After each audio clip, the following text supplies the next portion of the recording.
Better late than never, right? A little late here on the Kaufman Corner podcast. I'll take full responsibility for that. An appointment I made a year ago. Those things will tend to get in the way, but here talking some Royals baseball with, of course, former Kansas City Royal Les Norman, host of Breaking the Norm, David Lesky from Inside the Crown, and we talked today about why this team can't hit. David Lesky is going to give us some numbers. I cannot wait about why this team can't hit with runners in scoring position, or at least demonstrate how weird it is. We'll talk about that. What is the problem? Has Lucas Erceg actually gotten better? He's lowered his K rate, but he's actually even more effective. Should he be the closer for this team? Will Kris Bubic finish in the top 5 of the Cy Young? What's more likely? The pitching keeps rocking and rolling the way it is, or the hitting keeps sucking? I don't know. We'll talk about it right now. What does the Royals-Cardinals series mean to the organization now, to the fans? Is it the big deal that it once was? We're talking about it right here, right now on the Kaufman Corner podcast. You're listening to the Kaufman Corner Podcast, the most in-depth analysis of the Kansas City Royals, breaking down the Royals like no one else can. Kaufman Corner is hosted by David Lesky, Les Norman, and Soren Petro. David Lesky is an accomplished author and the publisher of the Inside the Crown Royals baseball newsletter. Les Norman is a former Royals outfielder. He's the host of Breaking the Norm with Les Norman on Sports Radio 810 WHB, as well as the author of Teaching the Tools of Hitting. Soren is the award-winning afternoon drive host of the program on Sports Radio 810 WHB in Kansas City. Kaufman Corner is proudly brought to you by David Starnes Allstate Insurance, covering all the important things in your world. Home, business, life, and even the fun stuff as well. Motorcycle, boat, ATV, you name it, get with Dave and he'll have you covered. Give Dave and his crew a call at 816-781-7331. Visit them online or stop into any of their locations, including North Kansas City, Liberty, and Branson, Missouri. Don't put those insurance needs off any longer. Get with Dave today. He'll give you peace of mind for the things in your life most important to you. Now, here are your hosts, David Lesky, Les Norman, and Soren Petro.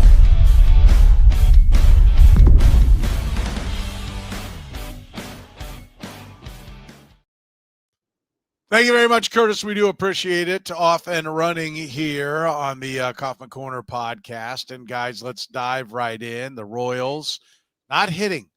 Like, the offense has been a theme. We've come at it from every way. Michael Massey, come at it from Jack Caglione, getting excited about, is he a possible solution? The outfield, Hunter Renfroe, MJ Melendez. Remember when we used to talk MJ Melendez all the time? We've graduated. And if you're MJ Melendez right now watching this podcast, which I'm sure he's a big fan, how you going? Yeah, it was all fixed, right? It was all fixed when you sent me to the minors. Not so much. David, you've put some fingers to keyboard and come up with some of the numbers. The problem is it's the exact opposite of what they were last year. They were great with runners in scoring position. This year, they're terrible. How does this happen? Yeah, so I actually put pen to paper because apparently I've become old now. I don't know why I did this, but I literally wrote it in my notebook. So I looked at the numbers since the first 23 games. I'm not that we can throw those away, but I'm thinking let's move on. They were terrible. They turned things around. And also it's kind of a nice line in the sand. Since that game, so 22 games, so basically 50-50 now. In the second half of the first 45 games, they have a 102 weighted runs created plus overall as an offense. That's 2% above league average. It's 14th in the league. That's a league average offense. And that's all we said. If they can be a league average offense, they'll win a lot of games with this pitching staff. When, to be fair, they're 16-6 since those first 23 games. So we were right, I guess, in that regard. They hit decent. The power is okay. 143 isolated slugging percentage, 17th in baseball, middle of the pack, league average, roughly. They scored 87 runs, which is 18th in baseball, middle 10. Fine, great, whatever. Here's where it gets interesting. With the bases empty, and I'm going to try not to go number heavy. That's not a great medium for this, but bases empty, 127 weighted runs created plus. That is phenomenal. That's 27% above league average. That's not a league average offense. That's a fantastic offense. With runners on, 73. With bases, with runners in scoring position, 73. So with Hunter, by the way, 100 being average. 100 being average, yeah. Yes. So not terribly surprising that they're about league average and they're 27% above and 27% below. So, that checks out a little bit. Where it gets interesting is the why. And there is some level of this will turn around. And the reason I say that is because if you look at the expected stats with runners in scoring position, expected stats 269, 319, 406. The real stats 243, 291, 361. Okay, that's a nice with runners on. Expected stats 274, 318, 419. Average on base slugging. The real stats 247, 291, 356. So just the baseline there, based on the way they've hit in the last 22 games, they should in quotes, I guess, if you want to, have a slugging percentage like 50 points higher, an on-base percentage 30 points higher, an average 25 to 30 points higher than they do. So there's the baseline of, okay, this may not be as huge of an issue as it seems. It's just one of those. That conclusion is bad luck. Bad like you got a BABIP, batting average on balls in play. That's 425. Reality is you're probably hitting into some good luck, right? Like, right. You're hitting them where they ain't. Your bloops are all falling in. Your rockets are all finding a home. You're not hitting the ball right. Anybody? That's a precursor that there's a market correction coming on. Are you nominating that's what's happened? That's what's going to happen. We're going to see a market correction. Yes, I think in a very basic level, yes, I think so. Assuming, and again, all these stats are based on what has happened. So they have to continue to hit it in the same way, which if they go back to what they did in the first 23 games where they weren't hitting at all, the expected stats were bad.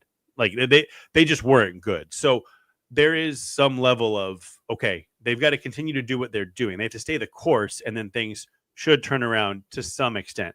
What I think is really interesting is I think most people would assume they're trying harder. They're squeezing the bat. They're swinging harder. All that. Bat speed goes down with runners in scoring position, runners on. That doesn't mean they're not trying harder. They're not mentally. There are a lot of mental aspects to this, right? But they're swinging softer. Okay, that's George Brett's advice.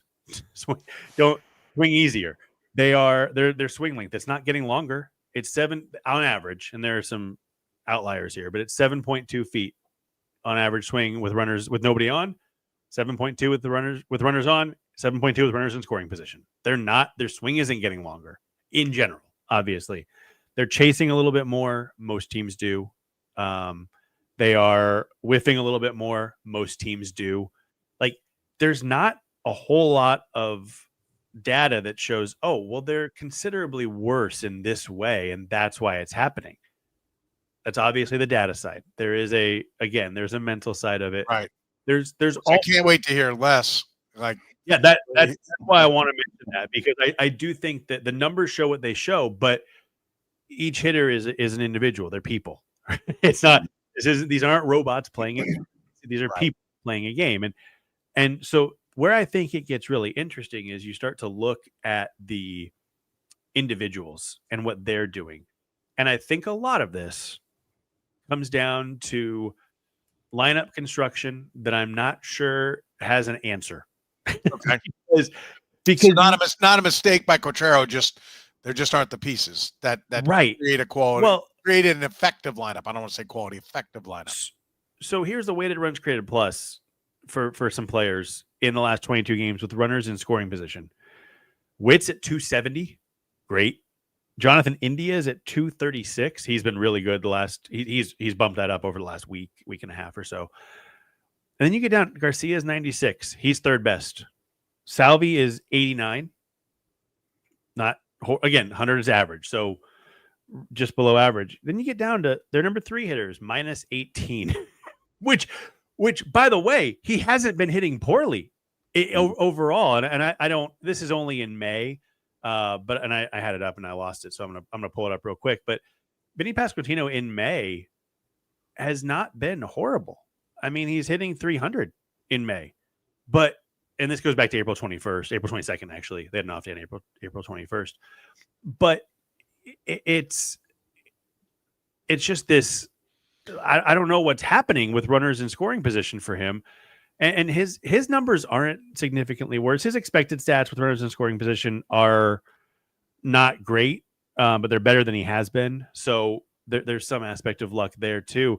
But you've got Vinny doing that. Salvi, by the way, since he came back from the hip injury, minus 14.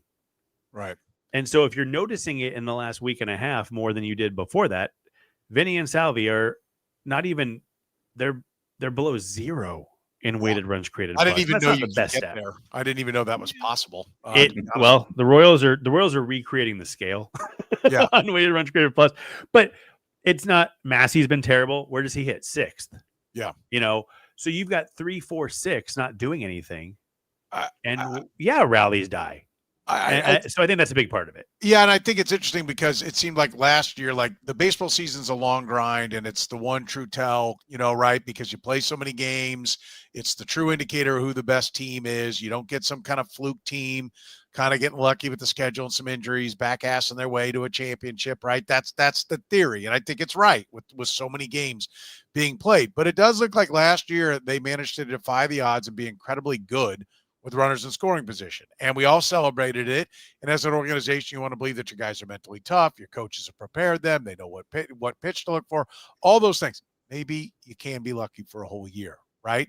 Like maybe even 162 games is too small a sample size, less the mental side. I went at this not went at it. I don't want to say that. I asked Matt Quatrero really to get to being positive about the pitching part of the equation and how maybe that's infectious. When everyone around you is doing well, you don't feel the weight of the world to be the greatest pitcher of all time because 4 guys didn't just go 3 innings. When your start comes up, you don't have to feel like I have to go 9 or we're dead, right? Is what I really wanted to get to. But when I just talked about the base running, are they pressing? He immediately shut me down and started talking about we want to be aggressive. Aggressive outs on the base paths are good. All that. And I took that as a manager who's being defensive. He's immediately coming to the rescue of his players. Is it as simple as they're just trying too hard? Even though, and David pointed out all those things, swing length, swing speed, bat speed, all those different things. Like, what do you old school look at it? What the hell is wrong with this team? Well, on that base running side, I agree with you on that. It gets defensive when you have a manager that he will never throw any of his players under the bus. And that's noble, and that's the right thing to do for sure. But there's also ways to talk about that where you're being truthful. It's like speaking the truth in love. Like you're not trying to bury somebody, but the facts are what the facts are. And that's the one thing that I wish Matt Quatrero would be just a little bit better at. I don't really have a whole lot of criticism in any other areas, but that is, excuse me, a defensive comment when you don't just get on base and, okay, well, we're going to steal because we're not scoring a lot of runs and we have to force the issue. Well, I was never Bobby Witt Jr. fast, but one of the reasons I even played for the little over a year and a half that I played in the big leagues was because of my speed. And even then, we had like Tom Goodwin on the team. And as much as I didn't like Bob Boone, he wasn't a player's manager. One of the things he did say, which was good, was, to Tom Goodwin, Goody, you're going to steal when you get on, but it's not just get on base and you're going to go automatically. You still have to work the counts. You still have to understand, well, what's the time that the pitcher has from there to home? Who's catching behind the plate?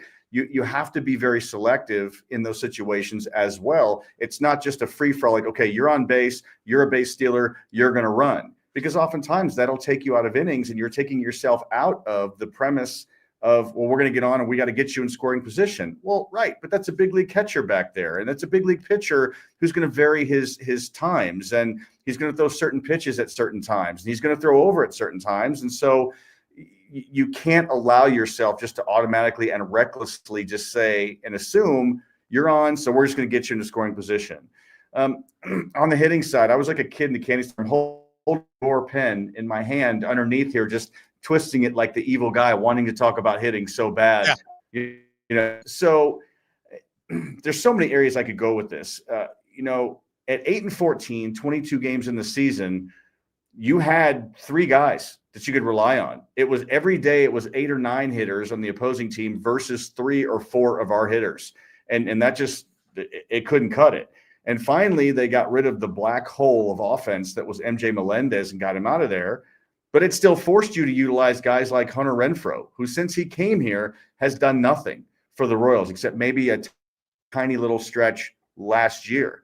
He's done nothing this year. I mean, he even hit ninth. Did we really sign Hunter Renfroe and pay him all that money to hit ninth in the Royals lineup? Hey, he hit eighth. Okay. Eighth. Okay. Somewhere down there. So my apologies to Hunter Renfroe. You didn't hit ninth. Yes. I'm saying hitting ninth is actually an insult to Kyle Isbell, who's now up to 272. So he is turning the corner. So I'm glad some moves are made, and I like the trend. I think they're going to actually hit better, and these numbers are going to improve because you can see Drew Waters, since he's been called up, he was at a hot start, but he's steady at that 270, 273 area. Garcia is doing his thing. Obviously, Bobby Witt Jr. is doing his thing. India is starting to come around. Massey, okay, he hit a home run, and the whole world is loving Massey. Went the other way. That's great. His swing has improved. I don't see the pop-up swing as much. I still see holes in the swing. But look, this lineup has improved. It is trending. I think it's going to trend that way even more. I just don't want to see this offense on the bases press the issue, because once you start pressing, here's an example. David, you mentioned George Brett in his coaching style and to swing shorter. One of the best pieces of advice I've heard any hitting coach I've ever had, and I've had some pretty good ones, like with Texas one year, I had Rudy Jaramillo, who was also with the Cubs. I think that guy was a genius as far as hitting goes. There have been some good hitting coaches out there, but George Brett would always say, hit the ball hard, not far. And here's my question to you. If you hit the ball hard, where's it going to go? Far. Yeah. Most times it's going to go. I think that's great advice, because what it focuses on is, number one, in the on-deck circle, it tells you don't go up there with the plan to hit the ball to a field where you're going to hit it unless there's a runner on second with nobody out and you're trying to hit the ball behind the runner to move him to third. Great. Then, okay, get the ball to the right side. But other than that, you have to take what the pitcher gives you. The second thing is that when you focus on hitting the ball hard and not far, it doesn't mean if you square it up, it's going to go far. It could be a single up the middle. It could be a double the other way. It could end up being a blooper to the opposite field. But for a hit, what that focuses on is head position. Because if you're going up there, and we always talk about squeezing the bat and turning it into sawdust, that means you're going to pull off the ball. Your head's going to pull off, and then you take the bat away from where the ball is being pitched, and then you miss consistent, solid contact, which is what Vinny does quite a bit. Now, his head does stay on the ball, but because he swings so hard, he over-rotates to start his swing. And so all that advice George is saying is it keeps your head down, which means if you're late, then you might still square the ball up, but you go the other way. If you're early and your head's down, your shoulders and body stay on the ball, and then you're going to stay through it. And then if you pull the ball, you're not going to hook it foul or hook it to a fielder or top spin it on a line out to the second baseman. It backspins and stays true. Most times it ends up falling. So again, sorry for the hitting nerd out right there. No, I like it. But Good. If that stuff continues, it will continue to trend, I feel like, in the right direction. I'm curious the slowing the bat speed down, because I'm a big, and I haven't looked a lot at it, but I know when they first started releasing bat speed numbers, and like Giancarlo Stanton has one of the fastest bat speeds. Well, you expect it. He's long limbed, so the bat head's got more, the further out you go from the, not the epicenter, whatever it is, the dot on the middle of the circle. Yeah. Further out you go, the faster it's going. Okay, he's 6'6". That makes sense. He's a big, and he's diesel. He's huge. Yeah, and so that all makes sense. And then, like, one of the slowest swings, Luis Arraez. Okay, not as big, but also not trying to hit the ball, trying to hit the ball for average. He's kind of old school in how he does things. Yeah, and that really jumped at me and left an impression on me. And so when David said that they've slowed their swing down, I was like, because Barry Bonds choking up. The bat speed had to slow down because the bat wasn't as long, wasn't as far out, but he had just so much raw natural ability and so much bat speed. He'd still crush one, even when he choked up on the bat. So I've always thought, like, why didn't more guys choke up on the bat? If Barry Bonds could do that, why didn't more guys choke up on the bat if that would work for him? I also wonder why guys don't bunt. Two different, the subjects we could dwell on for a long time. Maybe we'll do during the off season and get to, but I, when you say that they're slowing it down, it almost makes me think, David, that there's been a lot of analytics talk. There's been a lot of numbers, and they're like, look, we don't need you to hit a home run when a guy's in scoring position, just get a hit. And so now they're coming out of their swing, coming out of their normal, because they're trying to make more contact. I mean, you were surprised when the bat speed was going down, right? The expectation would be they're trying too hard and they're over swinging and the speed goes up. Instead, it's the other way. Like I will say, connect, right? It went down from 72.1 to 71.7 miles per hour. Okay, so that's I don't know how, but it didn't go up. Is I think a better way to put it. But I also think you remember last year they talked about this before the season. We are terrible situationally, right? That's what they said. That Matt Cordero was pretty candid about that. We are bad situationally. We're going to get better, and then they did, which. That's always one of those things when a player says it, when a coach says it, when somebody does something different and then improves, you take more notice than when it just magically improves because there's a reason for it. So you thought, okay, great. They figured that out. So I do think that might've been an emphasis of, hey, make sure you're not swinging harder more than anything. Last year, let's see, it went from 72.1 miles per hour, identical to this year, by the way, as a team. Again, every player is different. To 72 with runners on to 71.9 with runners in scoring position. This year it went from 72.1 to 71.7 for both. But it's pretty clearly an organizational philosophy of do not swing harder, which I didn't look at every team. I'm sure there are a handful of teams that are way, way higher with runners in scoring position. And maybe some of them are succeeding, honestly. But I don't think it's necessarily taking them out of their swing as much as I do agree. It's an analytics approach. It's hey, this is the long haul. If it doesn't work for 10 games, it's going to work for 100. And I think that's one of the big things from analytics is, not to steal a phrase from first Dayton Moore, by the way, and then the 76ers, but trust the process. The process this is what our process is. It will work. It's just not working right now. Do not deviate from that process. So I think there is a lot of that to it. But back to the bat speed thing, I believe Hunter Renfroe has the highest average bat speed on the Royals. So gotta be high. You tell me how important it is. you tell me if that's the big indicator of success. I'm going to say no, but I'll leave that up to everybody else. Yeah. That's a great point. Look, do we all think it's going to get better? Right? Maybe not to the point that it's great. Is there anybody here that thinks they're going to be this bad all year or worse? No. We think it should. No. And by the way, so based on that, and that's based on a lifetime in the game, Les, coaching it, playing it, David playing it, analyzing it, studying it, writing about it. That's a lifetime in the game. We all think it's going to get better. If it doesn't at some point, some other change has to be made, right? Like one of the easy one would be go get a big bat into the lineup, right? But another one would be the people that are talking to them or the numbers that you are feeding them. I tend to think Daniel Mack and his group is not the problem. They provide the data and somebody else decides what data to give to them. I don't think they provide every piece of data to every player. I think that comes down to a coaching, they select out and then they give the coaching staff, and the coaching staff here's what you need to see. Here's the video, all that would work. We would agree. We all think it's going to get better. If it doesn't, a real change has to be made, correct? MJ Melendez was one of them. Yeah. But whether it's a trade or whether it's somebody different picking what data to give him and how to tell it to him, real change would need to come, correct? Yeah. Oh, yeah. Yeah. I mean, absolutely. You can't go on like that if it doesn't change. And I think that Les will probably agree with this. I'd hope.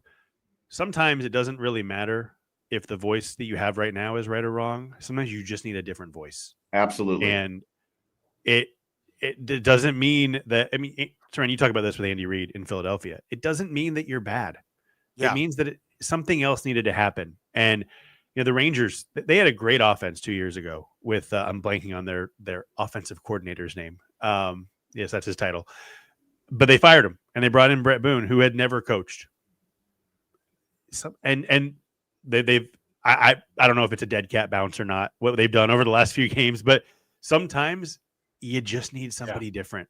And even if they're saying the same thing. And so maybe that's the answer if it doesn't improve, but I don't know. I'm going to say it's going to improve. Tony, yeah, go ahead. I'm sorry, just real quick, if I could speak into this. Look, I spoke to Seitzer after he had just gotten out of Atlanta. Okay.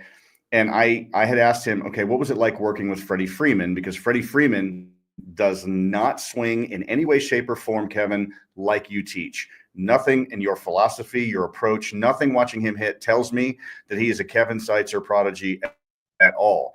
And he shared with me that Freddie's on his own plan, and it works for Freddie. It really works for Freddie on his way to the Hall of Fame.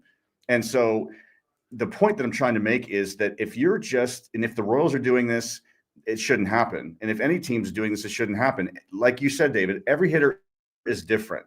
And in coaching kids and even high school and collegiate level, really, really good ball players, both in baseball and softball, player A can, once I get to know them a little bit, they receive things a different way, and they receive certain statistics or certain instruction a certain way. I can't do that with player B, and I can't do that with player C. I have my foundational things that are the same. Like, everybody's got to have good balance if they're everybody's got to have good timing if they're going to be a good hitter. Everybody's got to have a good eye and not pull off the ball and not get too tight, because when you're too tight and try to swing hard, your bat speed actually goes down if you're not a physically strong person, and your swing gets long and your barrel drops, and all of those things happen. And so if there's a situation where here's the data, here's our swing speed, and we got to do this, this, and this, you're going to tell Michael Garcia and Kyle Isbell and Vinny Pasquantino, all three of them different hitters in different ways, that they have to have the exact same approach?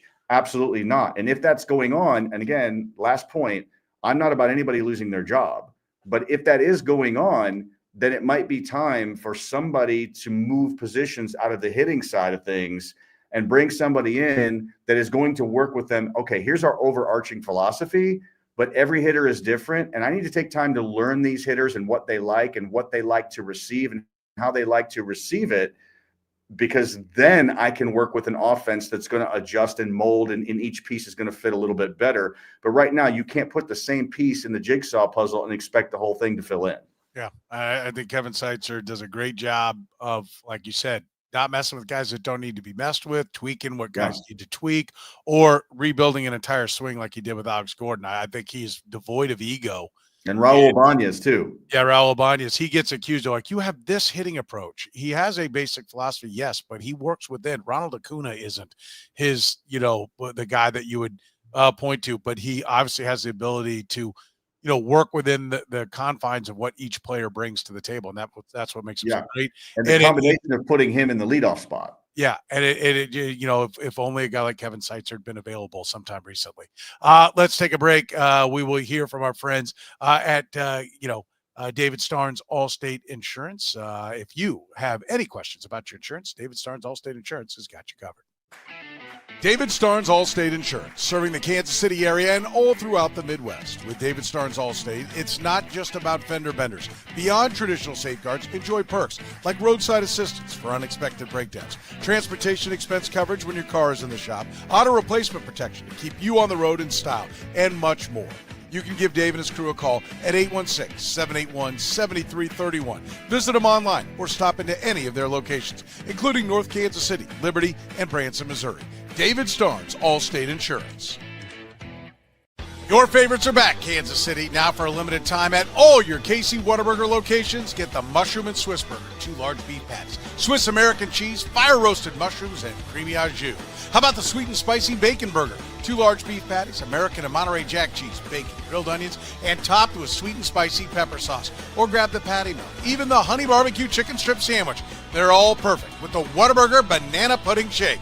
Remember, Whataburger's open 24 hours a day with breakfast served from 11 p. to 11 a.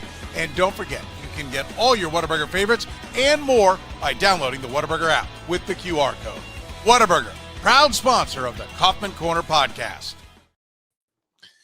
All right, let's talk about the bullpen. Lucas Erceg's K rate is down. It's early. It's a small sample size. If you look at his FanGraph page, they don't say the stuff is going up. There's some minor tweaks here and there, some changes on things. Les, how does Lucas Erceg go from, being what was just a monstrous strikeout guy? I mean, he looks like Wade Davis, but not with the strikeout rate. As he pulled off the Mariano Rivera and changed something again. The numbers on the screen at a place like FanGraphs, and David, I know, dives even deeper. He might give us some other insight to it. How has he been even more effective while not striking out as many batters as he did, or is it just too small a sample size? I just wonder, as I watch Lucas Erceg, if he's got longevity in mind. instead of just getting up there and airing it out every single time. Sure, it's effective and you get your strikeouts, but it looks to me like a guy that wants to play in the big leagues for a long time, and you can be as effective. I mean, strikeouts are cool, and it was back when Greg Maddux and Tom Glavine as pitchers in batting practice said, hey, chicks love the long ball. Apparently people like the strikeout, but he's got some humility in him that, look, I don't need to strike everybody out. I need to be efficient. And if efficiency keeps Lucas Erceg on the mound, then by all means, make those adjustments. There's a difference between throwing hard and pitching and just pitching. And there's an art to pitching. And again, if you're going to throw 15 pitches in an inning and get a couple strikeouts, great. But if you can throw 9 and get 1 strikeout and get some guys to roll over or get some guys to pop it up and miss a pitcher's pitch, then by all means. That frustrated me as a hitter when you don't cave in and you don't give me 1 hitter's pitch per an at bat, or if you give it to me and I don't expect it, and because I don't expect it, I miss it. Now you're in my head. So not only is he being effective with his stuff, I feel like he's thinking like about longevity, and he's getting hitters to be frustrated a little bit. And let's not forget, when Lucas Erceg wants to reach back and put it by you and embarrass you, he can do that as well. So I just feel like we're seeing a guy that the more times he takes the mound, his experience is kicking in, and he doesn't have to be that full air it out all the time. And trust me, I'm happy with that because I don't want to see Estevez go into that role. And we'll talk about that in a minute, but I don't want him to be in that closer role. I'm happy with Erceg. Yeah, I told the story a couple of times, but for the few that maybe haven't heard it, I went up to Greg Holland when he was at the peak of his power and mowing guys down. I said, I brought up Mariano Rivera. I said, he kind of went off season, transitioned, and said, I'm going to throw this cutter because it's less wear and tear, and it's going to give me longevity. And he's the greatest reliever that ever lived. I mean, do you give some thought to that? And do you try to do that? He said, listen, getting big league hitters out is hard. I need every bullet I've got, and every bullet I've got, I'm firing it every time I'm out there. Yeah. And it was a window into the mindset of where he is. Like, and I don't know. Is that I've always done it this way, so that's the only way I know to do it. So I'm going to go. Most pitchers are failed starters. I was told I was a failure. I thought my big league dream was over, and by going max effort, I got myself to the big leagues, and I'm making a check, and I'm not going to mess with what's broken. Is it a minor lack? I mean, I'm not saying he lacked confidence. I think firing all his stuff, he was very confident. But like, can I go at 90%? Can I change and adjust and still get guys? It's like that fear, Remember Albert Baird saying, listen, there are 3 stages to a player's career. 1 is getting to the big leagues. 2 is staying in the big league, or 4, I'm sorry. 2 is staying in the big leagues. 3 is getting paid in the big leagues, and 4 is winning in the big leagues, right? That's the evolution. And I think maybe, Greg Holland stay in the big leagues, right? Or stay in closer role. Yeah. Part of getting paid. I definitely think he wanted to win because he knew that's how he was at his best. I give that scale. But he could not go to where Mariano Rivera went to. David, is Lucas Erceg so talented that, as Les said, that he maybe can shift gears and still be effective, and he's playing a long game here with what he's doing? Yes, I think he is. I think one thing that we forget with Erceg, he's pitched for, what is this, his 5th year pitching? 4th? Yeah, not that long. Converted. Position player. Great point. Yeah. Yeah. And so this is a guy who is still developing as a pitcher. I mean, he's 20, what is he, 29, 30? He's older because he's 30. Because he was a position player for so long before he switched to pitching, but he's still developing that skill set. And so I think that some of this is just evolution of a developing pitcher. Some of it is, and I actually don't have the numbers for this, but it just feels right, seems true. I think hitters are not allowing Erceg to get deep in the count because they don't want to get embarrassed. You get to 2 strikes, he throws strikes, so it's not like you're not going to get him from 0-2 to 3-2 very often. So what do? You swing at the first pitch, you swing at the second pitch, you swing early, and he's not allowed to get to strikeouts. But his stuff is so good that he doesn't give up hard hit contact because it's difficult to hit him. And so I think a lot of that is the hitters. I mean, I think about a game, who are they facing tomorrow?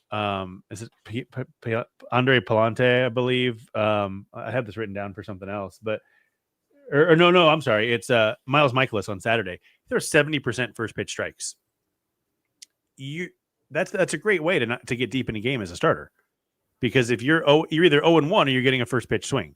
And if you don't give up hits on that, you're going to throw 7 innings. And Lucas Erceg as a reliever, he's throwing a first pitch strike.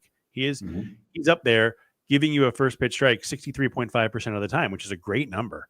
And because of that, hitters can't let him go. Hitters cannot let him get to 0-2 because he's going to throw that slider or that changeup or that fastball up in the zone and get them. And so they're swinging early. So I don't know that it's necessarily an Erceg. I don't know that he's trying to do this, but his stuff is so good that he just lives in the zone.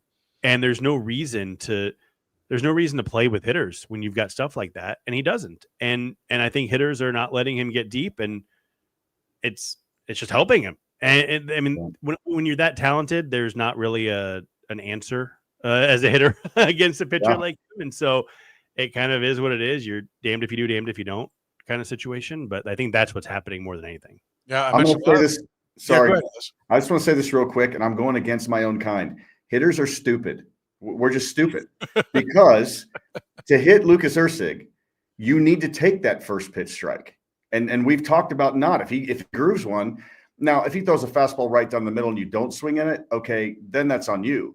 But once you figure out what he's trying to do, and if it's on the corner and because it's a strike you want to swing, probably not the most wise thing. And so Lucas Erceg not only has control ability and he's being, thinking about longevity, he's in every hitter's head in the hitter's meeting before he even gets you on the field.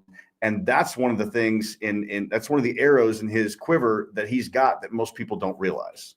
Yeah, no, he's got all the weapons, it seems like, and maybe now even able to elongate his career by not bringing everything. Although a lot of, like I said, when you look at the fan graphs, not really changing a whole lot about what it's not like this one pitch that's jumped up 20-30%. This is what he's doing too.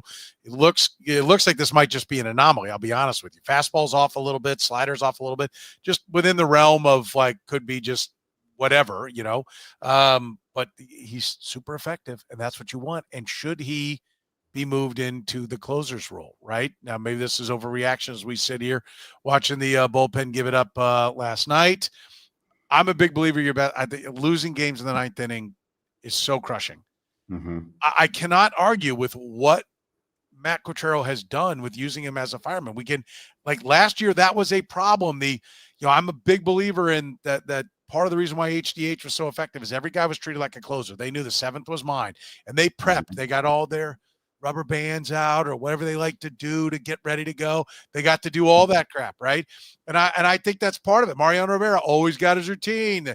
Let's put the camera on him. Here he is in the 7th. He's kind of walking around. In the 8th, he's to this. I do think that routine is part of it. But they give pitchers 4 days worth of routine, right? Giving a reliever 20 minutes of routine would seem like it'd be a pretty good idea to help him be effective. But damn, man, and I think he knows the spot in the lineup where he's going to go.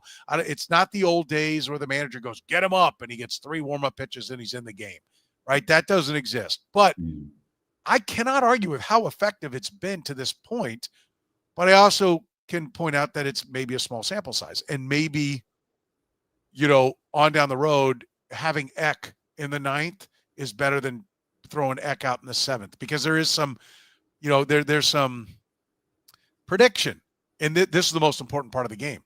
To this point, you don't know what's going to happen afterwards. So should he be the closer, David? I like the idea of Erceg facing certain hitters, whether that's the 7th, 8th, or 9th, personally. And I 100% understand the thought process behind the set routines help quite a bit. But if you're Lucas Erceg and you know that once the 6th inning is over, if 2, 3, 4, 5 is coming up, I'm pitching, whether it's the 7th, 8th, or 9th. And that's generally been what they've done outside of it's been interesting that because most games, the 9th inning has not been the middle of the order. It's been Erceg has gotten them in the 8th, and Erceg has gotten those out. So they haven't had a lot of opportunities to show something different. The other day, Erceg faced 8-9-1, and then Estevez was 2-3-4. And I think 2-3-4-5. Maybe that was that Monday? That was Monday's game. Yeah. And he gave up the leadoff single and then 3 straight outs with really no drama at all. So that was one of the first times that I remember going, this is 8-9. This is not Erceg is facing the best hitters. And maybe that was the situation. Maybe it was a one-off. I don't know. But my opinion, I would let Erceg know. And this is if it works for Erceg, by the way, because I don't know him personally. And so if he says, I don't want to do that, you don't do that. But I think Erceg gets the best hitters, plain and simple. I think that's what it is. As long he knows as it. As long as he's effective, and he has been effective this year for sure. But Les, what if Estevez is a problem? That was working great when he's dominating the best hitters. And then a guy, I think most of us would agree. I talked to Jeff Montgomery again the other day, and he taught me so much about the closer position. And the ninth inning is different. I think we all agree with that. We know that, number one, anyone who's getting a day off is now available to pinch hit and try to win the game. And guys, just bear down. You know the number you're shooting for. Right. So, you're swinging away if you're down 2 or 3 and there's nobody or you're trying to get on base. If you're down 2 or 3 and there's nobody on, you adjust and you play to exactly what you need. So it is a more difficult job. When Estevez, who has experience in that role, is handling it, okay, this is working great. If Estevez is not going to handle it, would flip-flopping, or maybe not even, you have to get away from certain hitters or your guy. Maybe you go to a 7th is yours, 8th is Estevez, 9th is Erceg. What do you do if Estevez is struggling at the back, Les? Yeah, that's a tough one. And again, this is not me being silly or just being negative. It's me watching over time. And I've shared this. I shared this last week. I think I might have shared it the week before. And I even got a text from a friend of mine yesterday that every once in a while we just go on this 2-3 day rant talking about the Royals in all aspects. And his only text to me is, how in the world does Estevez have 12 saves? I'm just not seeing it outside of looking at the page. And I think he's right. And I'm still not sold on him.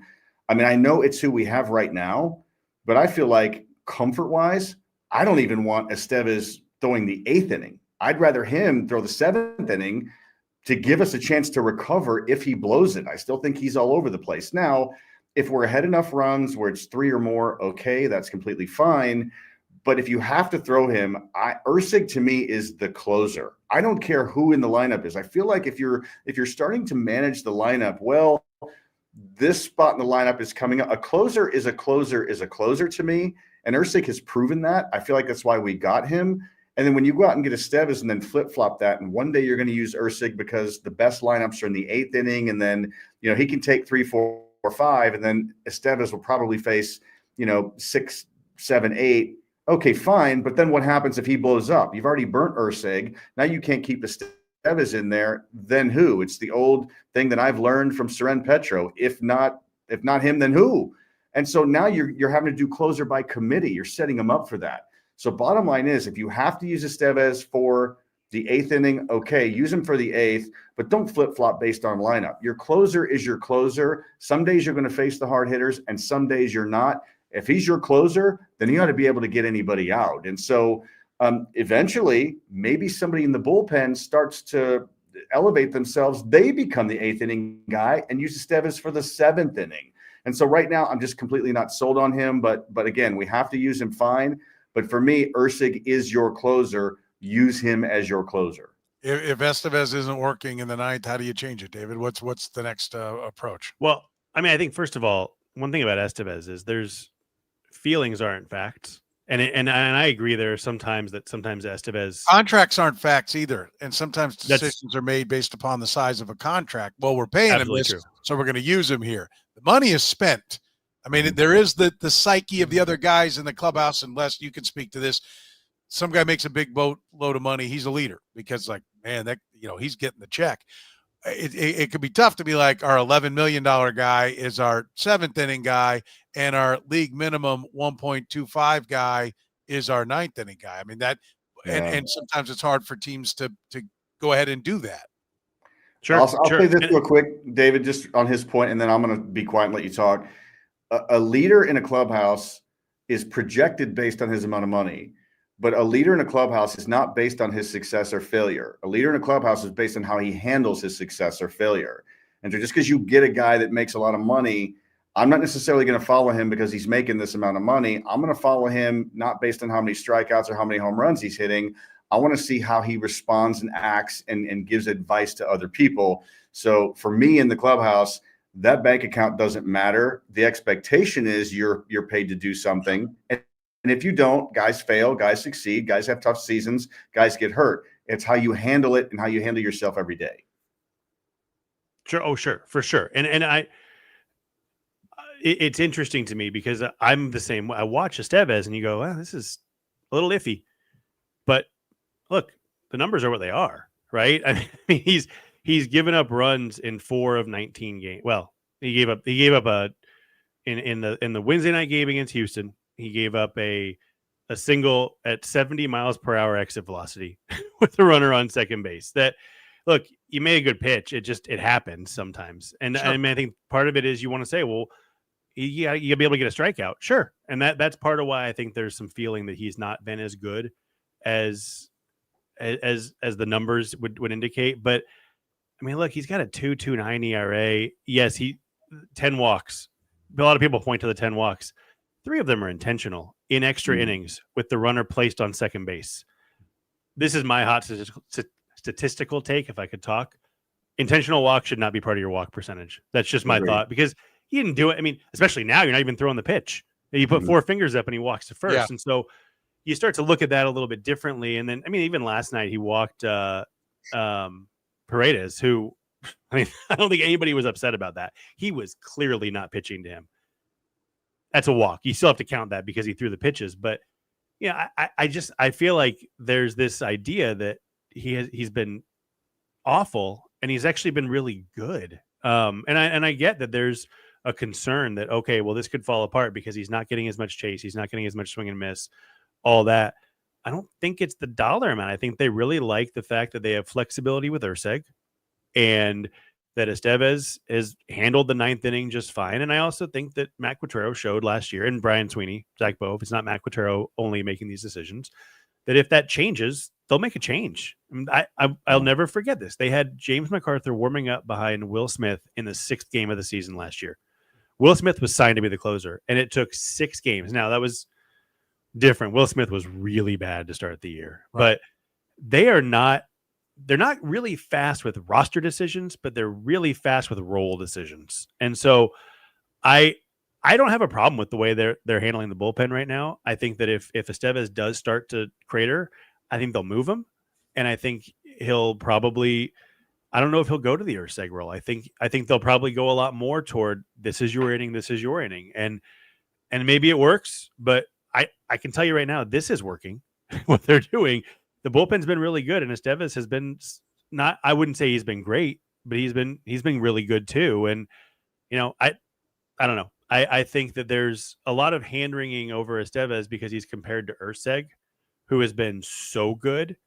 And the question then becomes, okay, what's more important? Is the 9th inning more important, or is getting the best hitters out more important? And as long as Erceg is facing the best hitters, to me, and I see the argument on the other side, as long as he's getting the best hitters out and Estevez is getting the job done, it doesn't really bother me. I will point out, I like your point about the intentional walks, 3 intentional walks. You can take those off the board. You can also add 2 hit by pitches, though. That is something, and that doesn't go into your whip number and all that. But we're also spoiled by the old HDH. We measure everything by what Greg Holland and what Wade Davis were as closers, and even Joaquim Soria was tremendous as a closer. So, there is a part of that as well. If you find yourself injured in an accident, only one place to go: Northland Injury Law. Northland Injury Law, Kansas City's Google 5-star rated personal injury lawyers, serving KC for more than 40 years, voted Kansas City's #1 accident lawyers, helping people with serious injuries from car accidents, work accidents, falls, and other personal injuries. Northland Injury Law doesn't get paid unless they get money for their client. Don't wait, get compensated now. If you have a case, text HURT to 22222. That's HURT to 22222, or call 816-400-HURT. That's 816-400-4878. The choice of a lawyer is an important one and should not be based solely upon advertisements. Gann Asphalt and Concrete, proudly serving the greater Kansas City area. Nationally recognized, full-service paving and pavement maintenance contractor. Locally owned and making parking lot problems disappear in Kansas City since 1994. Let Gann educate you about the most cost-effective way to solve your parking lot problems. With free consultations, no commissions, in-house crews, and every project comes with a written warranty, Gann Asphalt keeps your parking lot safer and helps you and your business avoid unnecessary delays and costly expenses. Find Gann online at GannAsphalt.com or call 816-484-3338. Gann Asphalt and Concrete. One contractor, all things parking lot. What's the likelihood Kris Bubic ends up in the top 5 of the Cy Young? We're now getting to where we're almost a third of the way, Les, in the season. Are we ready to say that this guy's going to be fighting? Like, would be kind of nice to see the Royals have 3 guys finish top 5 in the Cy Young in 2 years. That would be 3 different guys, right? Like, I'd love to see 3 guys in the top 5. Let's see Lugo and Reagan stay there and add Kris Bubic to the mix. But, is it time to start believing that maybe not a sub 2, but like one of the 5 best pitchers in the American League, he's got a pretty good shot of still doing that? Yeah, I think so. Again, the only question mark for me is health. Will his arm continue to hold up? But there's nothing that he's shown that it's not going to. I mean, his fastball looks lively. His control's pretty good. I mean, he's 4-2. He could be 5-1. So I think he's got maybe a no decision mixed in there as well. So I mean, everything could swing to the fact that he's top 2 if he keeps on the trend. Now, again, I think some of the argument that I've read out there is, well, record-wise, the Royals won't be good, and so he may not win as many games that might propel him into the Cy Young contention. Well, let's remember that in 2009, Greinke was 16-8, and that team wasn't very good. There were 2 guys at the end of the season. A little trivia for you guys. In 2009, there were 2 guys that hit 300 or above in the starting lineup. Who were those 2 guys? One was Billy Butler. Who was the other guy? Was it DeJesus? He hit like 260, 270 that year. Oh, that was a down year for him, wasn't it? Yeah. In which year? 2009? 09. When Greinke won the Cy Young. God, that's so no. Oh, was it Callaspo? It was Alberto Callaspo at 300. Yes. Very good. Yeah. Nice Can I say that was so subtle how Lesky moved his hand to the keyboard and click, click, click without appearing to move on the shoulder? Like the hand down below was doing this, but up here, the shoulder didn't move. That was mwah. Look, I'm not above cheating, but I was actually about to, and then it hit me that it was Callaspo because I remember I just remembered I loved him in 2009. Then was the next year when they traded him? I think it was. I remember the Callaspo years. I don't remember when he went. He went to the Angels. I remember that. But yeah, it was. Because he came from the Diamondbacks. When Angels, Diamondbacks, Royals, Angels, and then A's, and got that hit in the wild card game. Yeah, so that's fun. Right. Well, and again, that year, I think the Royals tied for last in the division. They were 65 and 97, but Greinke still won 16 games. And so my point was that it's not really about the offense. It's just about when he pitches. And so, yeah, I think he's got a shot to be in the top 5 for sure and could potentially win if the trend continues. That year in 2009, the Royals offense, it was like 4.23 runs per game. And so, which, it's not great, but it's not 3. So, I mean, there's health reasons aside, Bubic should be right there at the end. Yeah. Do you believe we're talking about a guy that's going to finish in the top 5, that he's going to keep this going? I mean, I think 19 strikeouts, 3 walks in his last 3. I mean, he's actually gotten better in May. He got off to the great start in April. He hasn't regressed back to the norm. He's gotten better this month. Yeah. He's been really good. I mean, part of that is you got to look at the rest of the league too. And who are the other candidates? Hunter Brown, Tarek Skubal, Nathan Eovaldi, probably. He's been really good this year. Garrett Crochet, Max Fried's been awesome. Tyler Mahle, who I don't trust to keep up. That's, I don't know how many names I named there, but that's 6 or 7. Andres Munoz is the closer for Seattle, who hasn't given up a earned run yet this year. You're looking at 8 to 10 people. So yeah, there's no reason why he can't finish top 5. I think the biggest question, let's mention this. He's got 54 1/3 innings and 9 starts. He's averaging 6 innings. I think he's one of like 9 American League pitchers, 11, something like that, averaging 6 innings per start. Can he get to the innings, or are they going to say, all right, we're going to slow you down because you threw 70 innings the last 2 years? I think that's possible. I don't think. Yeah. I think they've done a really nice job of figuring out. Like Seth Lugo had thrown. I mean, he blew past his career high last year by July, maybe. I can't remember when it was that he hit that. Cole Reagan did the same thing. Michael Wacha hadn't thrown more than 130-ish innings in like 9 years. He blew back, like all these guys, and they managed that workload. So maybe not, but I think the question is, if Bubic throws 140 innings, no. If he throws 165 to 180, there's no reason why he can't finish top 5. I mean, So somebody's got to, and he's 1.66 ERA. What is that? Third in the American League right now, fourth, whatever it is. He's been great. He does everything you want from a pitcher. He strikes guys out. He doesn't walk him. He doesn't give up hits. Like that's a top 5 guy to me. To Les's point, Zach Greinke in 2009 led the league in WAR, 10.4. That's an amazing number. Led the league in ERA, 2.16. He led the league in ERA plus, 205. He led the league in fielding independent pitching, 2.33. WHIP, 1.073. Homers per 9. A lot of black ink on that season right now. Kris Bubic's black ink. WAR, 2.2. I'll give him that. And games started with 9. Yeah. Which basically where he started, by the way, means he's about ready to lose that black ink. I'm sure there's a number 1 starter that's about going to go tonight, and that's going to come off there. But we talked about top 5. We didn't talk about winning it. We'll right. Zero in on winning it if we get closer here as we move forward. Let's finish with this. What does the Cardinal series mean now? It was like everything for this franchise. Like, they've got a promotion and this week they're going to celebrate the 1985 World Series team and the 2015. It's the 40th and 10th anniversary of those teams respectively. The Cardinals are here. I don't think that's a coincidence. Man, I can tell you in the 90s and the early 2000s, the Cardinal thing was everything because it's all the Royals had. Remember when we actually did do a little something? What does it mean now? What is this? I know we're going to celebrate those things, so take those celebrations to the side. Those teams mean something, but what does just playing the Cardinals now mean for the fans, mean for the team, Les?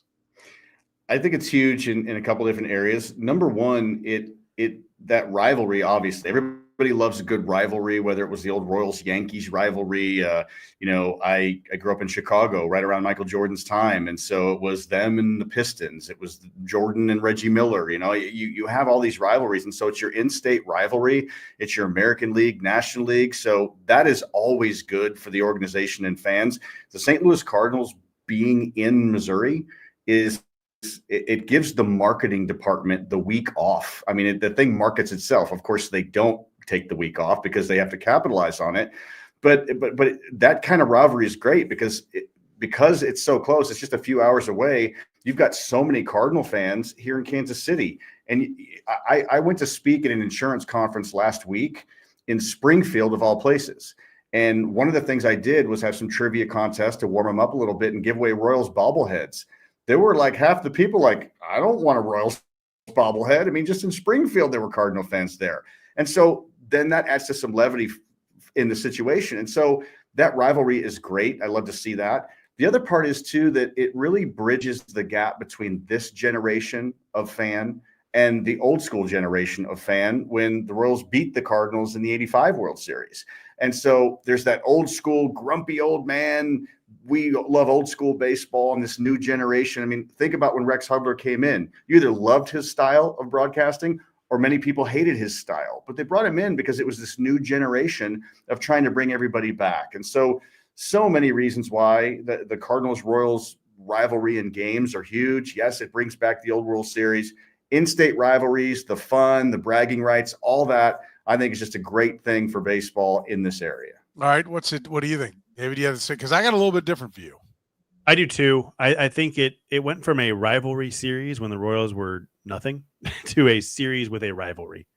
And I think that there's a difference there because, I mean, you mentioned it, Soren, especially before 2014, the Royals had nothing to be excited about except for the 85 World Series, which they won over the Cardinals. And so it's bragging rights and it's a big series. It was kind of the only important series played in Kansas City a year. I mean, you want to beat the Yankees, but beating the Cardinals, boy, that felt good as a fan.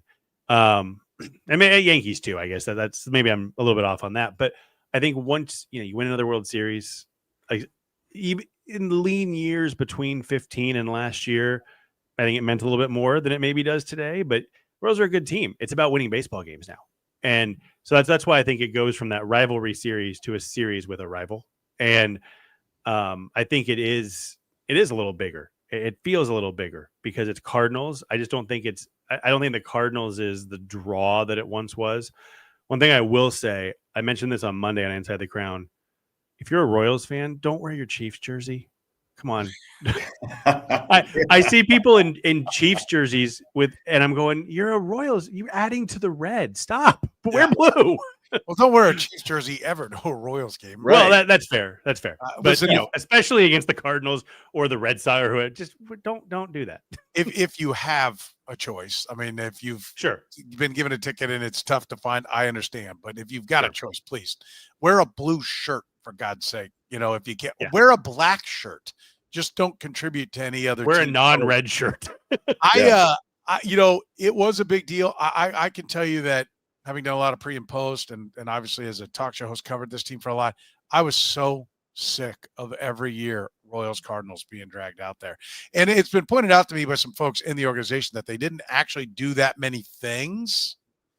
And so maybe it was fans bringing it up to me as much as it was the Royals organization. I still think they may not have had these huge promotions, but they would mention the Cardinals are back in town, the 85 series. Maybe they didn't bring everybody back for it, but I was so sick of it. And I think the success from 13 to 17, the success last year and this year totally changes it.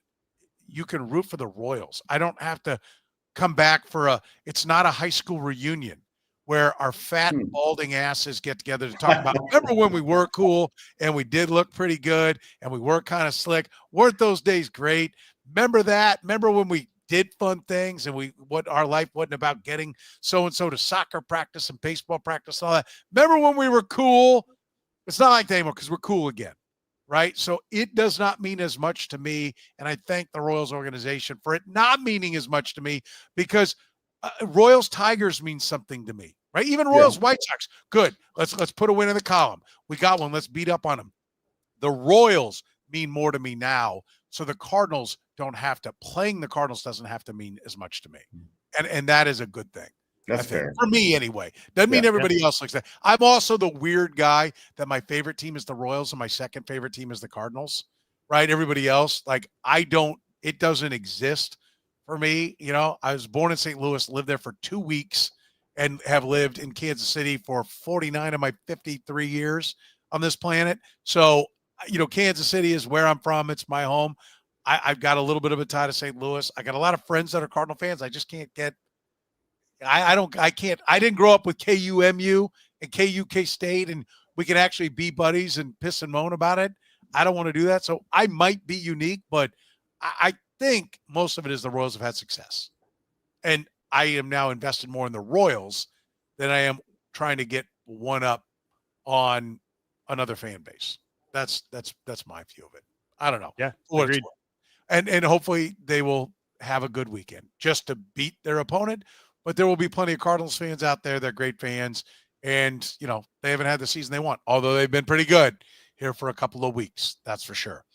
David Starnes, Allstate Insurance, always very good when it comes to your insurance. You can give Dave and his crew a call at 816-781-7331. David Starnes, Allstate Insurance. Our friends at Whataburger, for a limited time, some of your absolute favorites are back. I know my favorite's back. You can get the mushroom and Swiss burger, the sweet and spicy bacon burger, the honey barbecue chicken strip sandwich, and my personal favorite, the patty melt. I love it. I try to get there at least a couple of times each week when they have it going. Go get it right now. It's absolutely fantastic. And wash it all down with a banana pudding shake. They're open 24 hours at Whataburger, and they serve breakfast 11 p to 11 a. Go check it out. Gain Asphalt and Concrete, Kansas City's best. One contractor, all things parking lot. Find them online at ganasphalt.com. And, of course, Northland Injury Law. If you've been hurt in an accident, you have a case, text HURT to 22222. That's HURT to 22222 or call 816-400 HURT. For Les Norman, for David Lesky, I'm Soren Petro saying thank you very much for joining us here on Kaufman Corner.